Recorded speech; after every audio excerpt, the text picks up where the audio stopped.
online. There's lots of things that I could have said, but for today we're just going to look at 3 reasons for why we should share our faith, because we're told to, because it's good news, and because people need it. We're told the whole way through the Bible to share our faith. I could have picked any number of verses, but I've just got 2. Psalm 96:3, declare his glory among the nations, his marvelous deeds among all peoples. And if we fast forward to the New Testament, Romans 10:14, how can they believe in him if they've never heard about him? And how can they hear about him unless someone tells them? We are encouraged to share our faith, but we shouldn't see this as a duty or a chore. Actually, it should be a real pleasure because it's good news. I'm sure you all know the story of the prodigal son in Luke 15, and in that story, the father says this to the older son: we had to celebrate and be glad because this brother of yours was dead and is alive again. He was lost and is found. When your life it's been completely changed, when you were lost and you've been found, when you've discovered that there is a deep hope in a world that feels horribly dark, you can't wait to share this good news.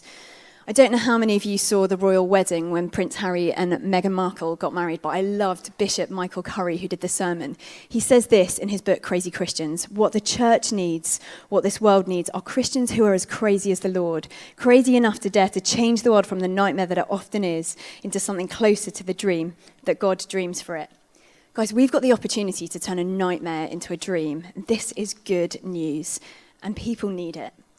Go online just for a couple of minutes and you'll see that the world is a pretty dark place. People are in pain, they're angry, they've got no hope. I heard some horrifying statistics recently that over the last few years, the number of young people with anorexia has risen by 80%. And just earlier in one of the sessions, I heard a stat that 68% of under 17-year-old girls, that's how much it's risen in self-harm.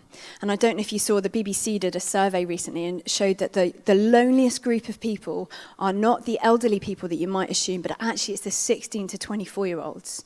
This is the world that we're living in. It's a really dark place. And I don't know if you saw Charlie Brooker's series, Black Mirror, but Charlie Brooker says this: I hope the stories demonstrate that it's not a technological problem we have, it's a human one. Human frailties are amplified by technology. It's not a human problem. It's not a technological problem, it's a human problem.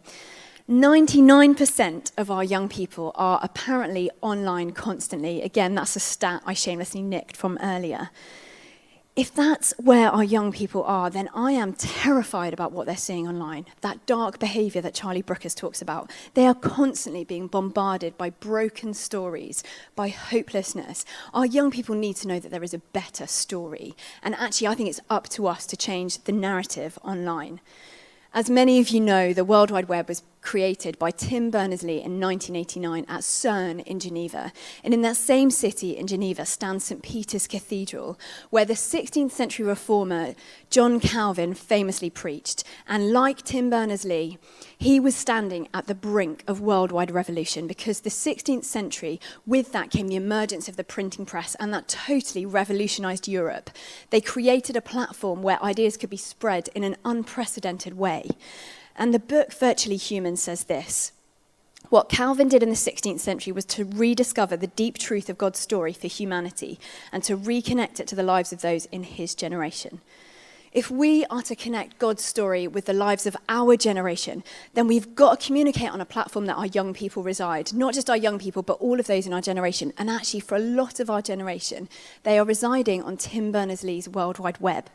The printing press of the 16th century completely revolutionized the spread of the gospel. And actually, if we learn to use it well, then the digital world can be that amazing platform for us. This, as I'm sure all of you know, is Malala Yousafzai. The digital world completely changed her life, but not just her life, the life of millions of young girls around the world. She grew up in Swat Valley, Pakistan, an area which was largely controlled by the Taliban, where often girls were banned from going to school.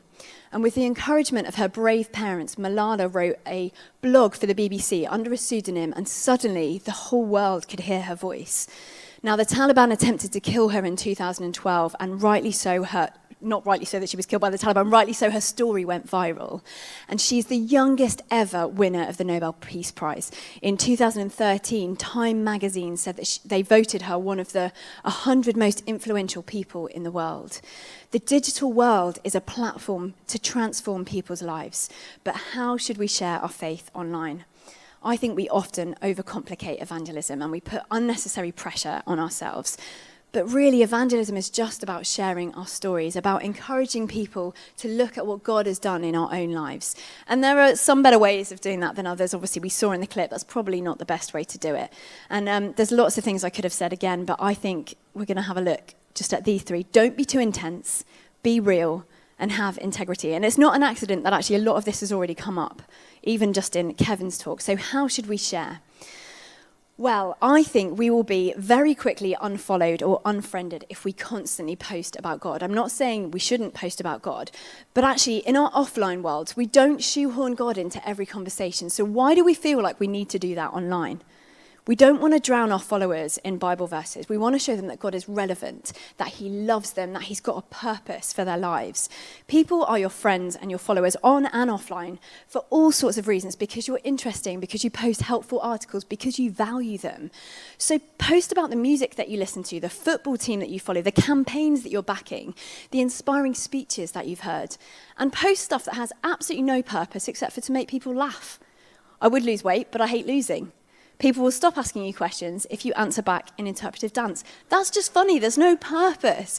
But actually, when we're posting about the normal things, then when we do begin to post about God, people will listen to us because we've earned their respect. They know that we're treating them as friends that we value, not as targets just to convert. The digital world is maybe not the place where people are going to definitively change their mind or become a Christian overnight, but actually it can often be a really good starting place. And there are loads of opportunities and lots of stories I've heard where people do become Christians.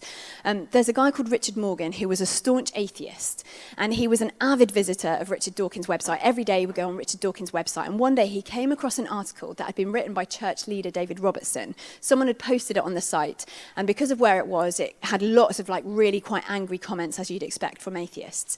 And actually, under some of those comments, David Robertson, the church leader, had responded to some of those angry comments really kindly. And this guy, Richard Morgan, was reading all of the comments and just absolutely disgusted at the vitriol that was on the website and really drawn to how kind David Robertson was. And he found himself no longer going on Richard Dawkins' website, but actually going on David's church website. They ended up striking an online relationship. They still never met. And this guy eventually became a Christian. So don't be too intense, but let's pray for those opportunities and be real. I really should have had a digital device here rather than paper, shouldn't I? Shows how much of the dark age I'm in. Be real. There was a recent study that showed, and this is not surprising, that the more someone uses Facebook, the less satisfied they are with life. Our constant comparison of our own lives with other people's perfectly edited pictures, their over-exaggerated achievements, and their fairy tale relationships can be so, so damaging. We are bombarded constantly by unhelpful, fake ideals of beauty. And actually, as Christians, we have got an amazing opportunity to shine a light on our photoshopped world, to refuse to portray our perfectly painted exterior, and to live our whole lives online. This here is 23-year-old Carly Kushner. She started to chart her progress with an acne treatment on Instagram. It was initially a private page just for her to see how it was going. And she eventually made it public, and she says this: "My account was a rebellion against typical beauty blogger accounts. There was no curation, no filters, angles, and certainly no Photoshop. It was about keeping it real." And I think as Christians, we're not called to be real just in an aesthetic sense, but actually to be real about how difficult life is. Life is messy, as Kevin touched on, and actually our social media profiles should reflect that. Orphan No More is a record company and a creative community set up by a Christian musician called Joshua Luke Smith. And I think their Instagram profile is a great balance of these beautiful arty photos, overtly Christian content like this, and actually real vulnerability. These words say, "Come as you are, not as you should be. Don't cover up those scars. That's your glory. That's your story. That's your beauty." This generation needs to know that there is beauty in their scars, that their brokenness can be restored, that there is healing. But the thing is, vulnerability is really not popular. If we want people leading and inspiring us, we often look for wise, strong, sorted individuals. And if we do see people admitting their struggles from a platform, it's often from a place of having already dealt with those struggles. But actually, for so many of our online community, and particularly for our young people, they are encountering real difficulties now. They don't want to necessarily hear victory stories. They want to know that God is with them in the midst of their struggles. They need to know that it's okay to not be okay. This article was part of our magazine, a little bit of a shameless plug. There are loads of these free, so please come and grab one. Our October issue was specifically aimed at young people struggling with mental health issues. And this article was written by Patrick and Diane Reagan, who've set up an amazing charity called Kintsugi Hope, coming from the Japanese word kintsugi, which means golden joinery. And if I break a pot, I tend to put super glue on it and kind of pretend it was never broken in the first place. Whereas in some parts of Japan, they mix their super glue with gold so that actually what was broken becomes beautiful and the scars become a part of the story. And actually, if we begin to share some of our weaknesses, our rough edges, our brokenness online, we give other people the permission to share their stories. And from that place of mutual weakness, we get to point them to a better story, where one day their brokenness will be fixed, where they get to see that their cracks can become beautiful, and where one day, as Samwise Gandhi says in The Lord of the Rings, where everything sad will become untrue. In a world where our young people, they take dozens and dozens of photos before finally picking one, editing it, adding a filter to it, and then uploading it online, let's buck the trend and be bravely vulnerable. So don't be too intense, be real, and finally have integrity. I want to ask you to do something really weird. Could you please all look at your labels on your clothing? Yeah, I'm aware this is strange. Just have a quick look. Has anyone got a mixed fabric on their clothing? I want to alert you to this Bible passage, Leviticus 19:19, which says, "Do not wear clothing woven of two kinds of material." Now, do you think you are disobeying the Bible? I'm going to go with no, because actually I think this verse is about something much deeper. I think it's about living an unmixed, seamless life, a life of integrity, where you are not one person to one group of people and another to another. And actually in John 19, I think this says something about Jesus' integrity. When the soldiers crucified Jesus, they took his clothes, dividing them into 4 shares, with the undergarment remaining. And this garment was seamless, woven in one piece from top to bottom. Now, again, I think this verse is talking about more than Jesus' underwear. I think it's talking about the fact that Jesus lived a seamless life, full of integrity, where he was so secure in his identity as the Son of God that he was his true self in every single situation. And Jesus' seamless life is worlds away from the avatars and the profiles that our young people often feel forced to create. They're perfectly filtered Instagram posts. Their super fun party as broadcast on Facebook. Their Snapchat photo that is incredibly indecent, that they didn't want to post, but they feel like they had to because they would be ostracized if they didn't. So I want to leave you with this challenge. How can you live a seamless life both on and offline? If you stripped away the filters, what would the true you look like online? And from that place of absolute security in your identity as a child of God, how can you reach those in your online communities? The late Steve Jobs said this to a graduating class: your time is limited. Don't waste it living someone else's life. Don't let the noise of others' opinion drown out your inner voice. Have the courage to follow your heart and intuition. I would change that to follow God's heart and his intuition. Let's ask God for the strength to live differently, to live like Bishop Michael Curry challenged us to be those crazy Christians.